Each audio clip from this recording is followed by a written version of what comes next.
Welcome back to the Deep Dive, where we cut through the noise and get you the essential insights. Today, we're looking at a big one.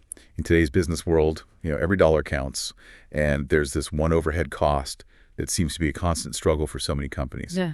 Office rent. It's a real pressure point. Yeah. Okay, let's unpack this. We're diving into your sources that explore this escalating cost of traditional offices, but also, importantly, a modern solution, co-working. Exactly. And it's really important to see this isn't just, a passing trend. What's fascinating here is how these co-working spaces are providing this really affordable, flexible, and professional alternative. It's designed for how we work now. Our mission today is to show how they combine, significant cost savings with genuinely top-tier amenities, build communities, and offer the agility businesses really need today. Desperately need in some cases. Right. A clear mission.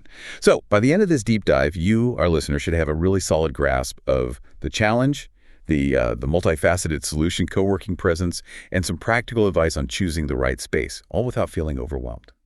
Let's get into it. So first things first. This office rent surge, it's the core problem. Our sources show rates just climbing across the country. And here's where it gets really interesting. The paradox, right? Vacancy rates are hitting records, 20.7% in Q2 2025? That's the figure, yeah. A record high. Yet the average listing rate went up 3.3% year over year to $32.72 per square foot in July 2025.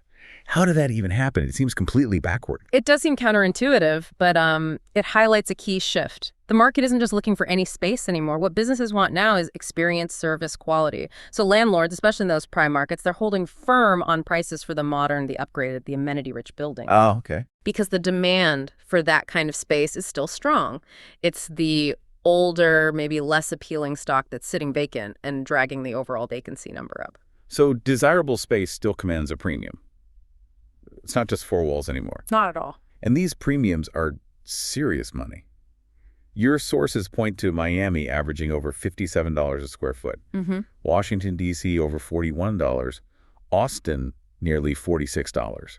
These are significant costs for any business. Absolutely. And if we connect this to the bigger picture, these trends put enormous pressure on finances, on strategy. Businesses face a tough choice.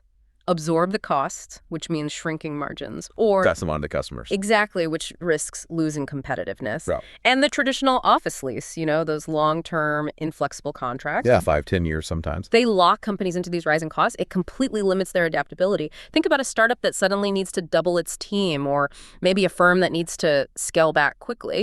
They're stuck. Traditional leases can actually hold them back. So this raises an important question. How can businesses navigate this? How do they find workspace solutions that are more agile, more cost-effective? Which leads us right to co-working as that viable alternative. It offers the flexibility in terms, predictable costs, access to professional settings, all without those traditional chains, really. So what does this all mean? It means businesses can actually move quickly, scale up, scale down, pivot. But let's dig into the financial side. How exactly does co-working address these rising costs? Well, think about a traditional office. It's not just the rent, is it? Oh, not even close. You've got utilities, cleaning, maintenance, maybe buying furniture, IT setup, security.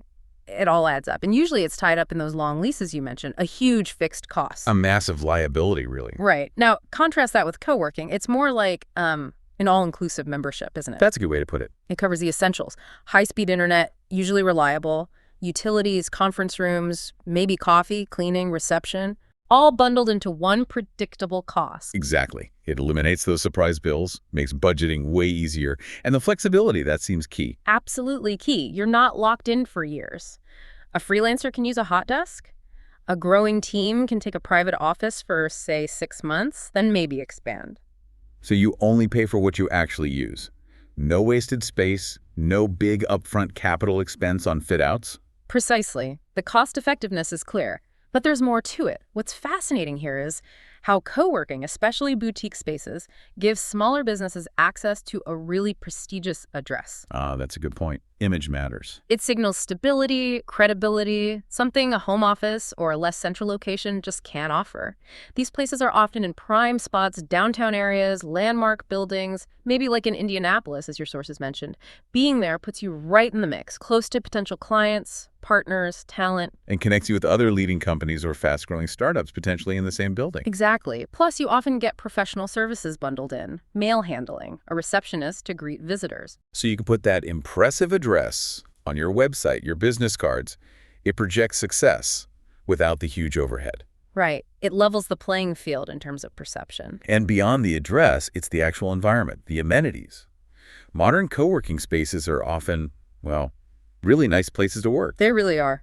Often better designed than many traditional offices. You get private offices, yes, but also high-spec meeting rooms, reliable Wi-Fi, kitchens, maybe lounges. All maintained for you.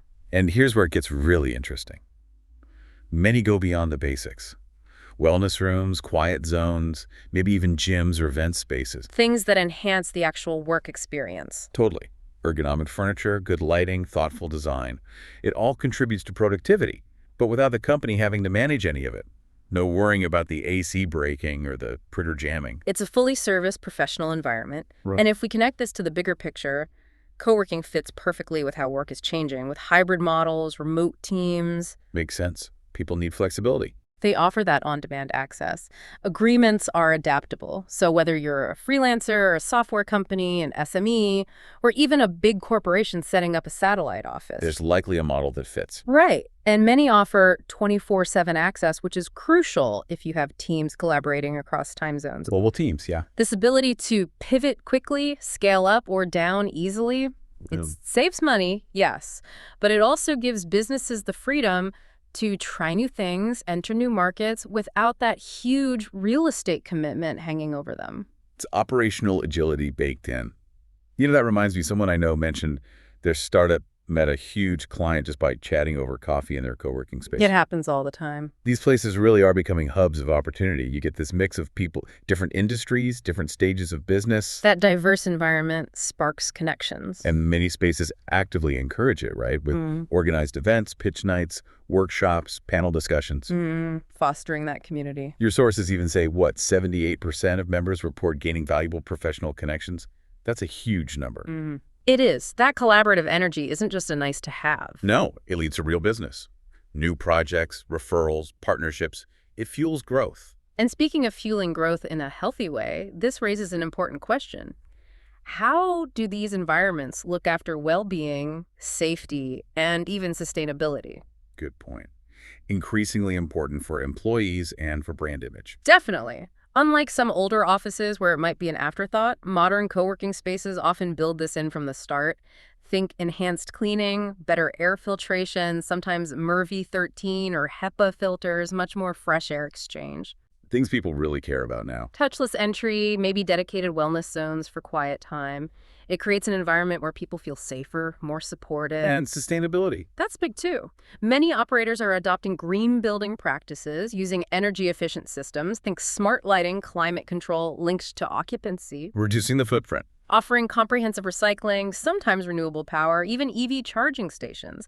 It helps businesses meet their own ESG goals. And frankly, it's what talent expects now. Plus, some even offer actual wellness programs, like fitness classes or stress management. Some do, yes. Resources for mental health support. It's becoming a much more holistic approach to the workspace. Okay, this is all incredibly compelling. The cost savings, the flexibility, the amenities, the community. So what does this all mean for you, the listener, trying to figure this out? Faced with rising rents, you need a space that works. How do you choose? Let's map it out. Your sources suggest 6 key things to really consider. First, define your business needs. Crucial starting point. Yeah. How big is your team? What's your work style, heads down focus or lots of collaboration? What are your goals? Any specific data privacy needs? A graphic designer might need quiet. A startup might need an open plan office for brainstorming. Knowing that helps narrow it down immediately. Second, evaluate location and accessibility.